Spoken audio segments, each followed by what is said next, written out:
Yan mga paps, magpapalit tayo ng rotor disc. Ayan, nakita nyo ba kalahati lang yung kinakagat ng pad nya, oh. Ayan.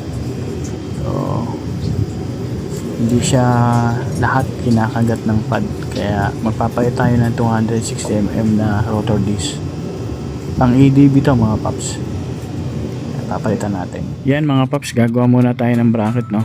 Hindi kasi yung sa pang ADB, kaya gagawa muna tayo.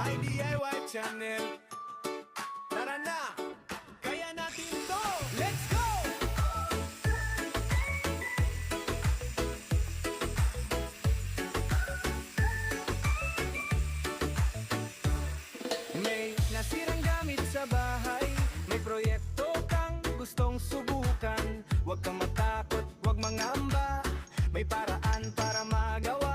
Kahit simpleng gamit lang ang hawak, basta may tiyaga at sipag na sapat. Unti-unting mabubuo rin ang pangarap na gustong marating. Kapag gusto mo may paraan, kahit mahirap sa umpisa. Yan mga paps, itong dalawang nakatayo na to, in order natin sa Shopee. Yan, bali hindi ko tinanggal yung sa luma niya, yung sa stock niya. Yan, kailangan natin siyang i-actual para siguradong swak na swak mga paps. Yan, kailangan talaga naka-actual yan mga paps pag gumagawa kayo ng mga preno. Yan, katulad niyan, gagawa kayo ng bracket, kailangan talagang naka-actual para sukat na sukat dun sa rotor disc nyo. Okay? Yan, so mga paps, kasi meron dito nakaumbok, yan, yung tornilyo niya. Puputulin na natin to. I-welding na lang natin para maging ganito. Kasi bumabangga dito yung big disc natin. Kaya puputulin na natin yan, ipipix na natin. Tagal ko muna. I-weldingin muna natin. Tapos tsaka natin puputulin. Para hindi na gumalaw.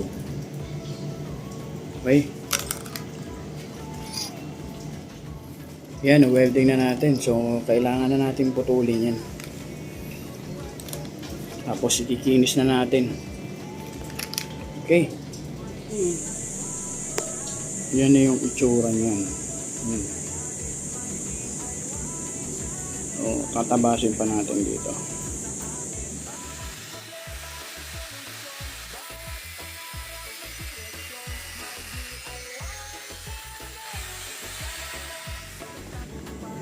Yan ang itsura niya.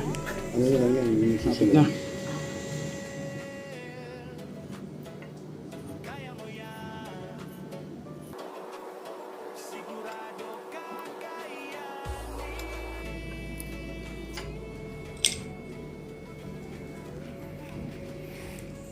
Yan mga paps, pumutol lang ako ng tubo rito.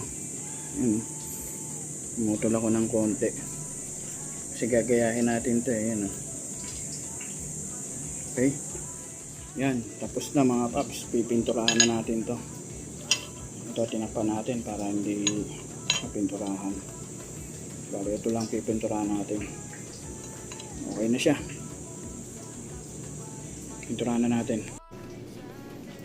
Yan. Ito na. Tapos na. Tapos na natin na pinturahan.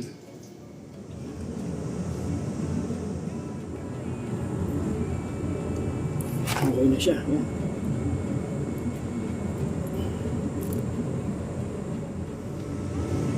Yan ang mga paps.